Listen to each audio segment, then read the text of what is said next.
আল্লাহর কসম জীবন দিব কিন্তু 24 হারিয়ে যেতে দেব না। আমাদের এত এত ত্যাগ, আমাদের আন্দোলন এবং প্রতিরোধ তখন কিছুই কার্যকর হয় নাই। যা এসে কার্যকর রূপ পেয়েছে 24-এ, এই 24-কে স্বীকার করতে এত হীনমন্যতা কেন? এই গণরায় বাস্তবায়ন হবে ইনশাআল্লাহ। সমাধান যদি সংসদে না হয়, সমাধান হবে রাজপথে ইনশাআল্লাহ। 70% মানুষের রায়কে অগ্রাহ্য করে এখন আমাদেরকেও বলা হচ্ছে আপনারাও আসেন, এই অগ্রাহ্যের মিছিলে আপনারাও শরীক হয়ে যান। সংসদে আমাদেরকে অনেক সংবিধান শেখানো হয়, অবৈতনিক কিছু শিক্ষক আছে, হাবভাব যে দুনিয়া সব কিছু ওনারা বুঝেন। তা আমি একটু জিজ্ঞেস করতে চাই, সংবিধান সংশোধন কমিটি নামে কোনো কমিটি কোনো বিধিতে কোনো সংবিধানে আছে কিনা? যদি না থাকে তো এটা কেন? এটা হচ্ছে জুলাইকে ভুলিয়ে দেওয়া, এটা হচ্ছে গণভোটকে ভুলিয়ে দেওয়া। আমরা পরিষ্কার প্রতিবাদ করে ওয়াকআউট করেছি। আপনারা জনগণের রায়কে অপমান করতে চান, করেন, জনগণ সেইটা বিচার করবে। আমরা জনগণের সাথে আছি, তাদের রায়ের পক্ষে আছে, লড়ে যাব, লড়াই করতেই থাকব। এবং আমরা গভীরভাবে আস্থা রাখি ইনশাআল্লাহ এই 70% ভোট বৃথা যাবে না, এই গণরায় বাস্তবায়ন হবে ইনশাআল্লাহ। সেই পর্যন্ত সমাধান যদি সংসদে না হয়, সমাধান হবে রাজপথে ইনশাআল্লাহ। চোখ দিয়ে পানি পড়ে না, রক্ত পড়ে,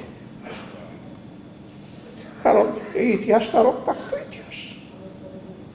শহীদের রক্তে লেখা 24। হে রব্বুল আলামিন, তুমি এই শহীদদেরকে কবুল করার দেশটাকেও কবুল করো। ইয়া আল্লাহ, এটাকে সম্মানের, শান্তির, অগ্রগতির একটা দেশ বানিয়ে দাও। ন্যায় বিচারের একটা দেশ বানিয়ে দাও। আমাদের যুবকদের স্বপ্নের, প্রত্যাশার দেশ বানিয়ে দাও, যেন আমরা মরার সময় শান্তি নিয়ে মরতে পারি। যে আমাদের জেনারেশনের হাতে, পরবর্তী জেনারেশনের হাতে একটা বাসযোগ্য সম্মানের দেশ আমরা তুলে দিতে পারলাম। আমাদের জন্য দোয়া করবেন। আমরা ইনশাআল্লাহ জীবন থাকতে কোনো অন্যায়ের কাছে মাথা নত করব না। আমরা ভয় পাই না, ভয় পাই শুধু আল্লাহ রাব্বুল আলামিনকে। আর কাউকে কোনো পাত্তাই দেই না, পাত্তা দিব না ইনশাআল্লাহ। আল্লাহর কসম জীবন দিব কিন্তু 24 হারিয়ে যেতে দেব না।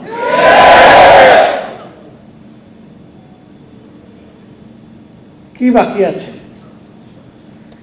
এই জাতি তো জীবন দিতে দিতেই এই জায়গায় এসেছে। আমাদের কি জবাব শহীদ পরিবারের সদস্যবৃন্দের কাছে?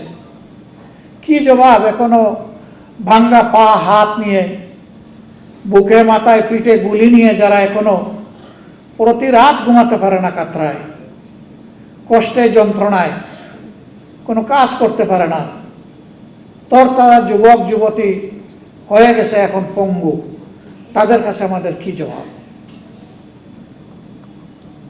এখন যে পার্লামেন্ট এবং সরকার গঠিত হয়েছে, সবাই স্বীকার করে যে একটি 24-এর ফসল, কিন্তু কেউ কেউ বলতে চান 24 তেমন কিছু না, এর আগের অংশটা গুরুত্বপূর্ণ।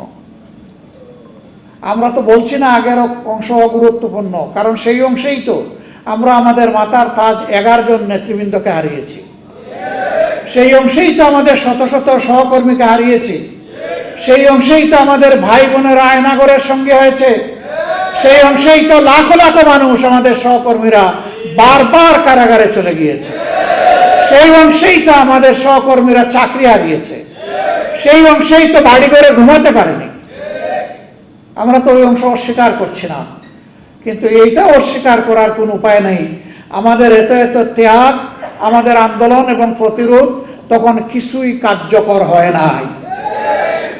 যা এসে কার্যকর রূপ পেয়েছে 24-এ, এই 24-কে স্বীকার করতে এত হীনমন্যতা কেন? এই 24 না হলে আজকে আমি এইখানে বক্তৃতা দিতে পারতাম না। এই 24 না হলে আজকে বিরোধী দল হতে পারতাম না, বিরোধী দলের নেতা হতে পারতাম না, এমপি নির্বাচিত হতে পারতাম না, পার্লামেন্টের মুখ দেখতে পারতাম না। ঠিক অনুরূপভাবে তারেক সাহেব প্রধানমন্ত্রী হতে পারতেন না।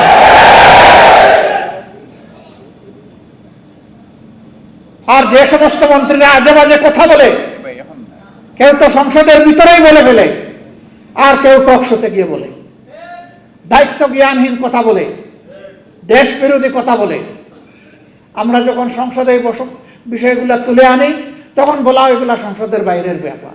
জুলাইয়ের সবচেয়ে বড় দাবি ছিল ফ্যাসিবাদ যাতে বাংলাদেশে আর ফিরে না আসে, এই জন্য সংস্কার সাধন করা, একটা নতুন বাংলাদেশ গড়ে তোলা।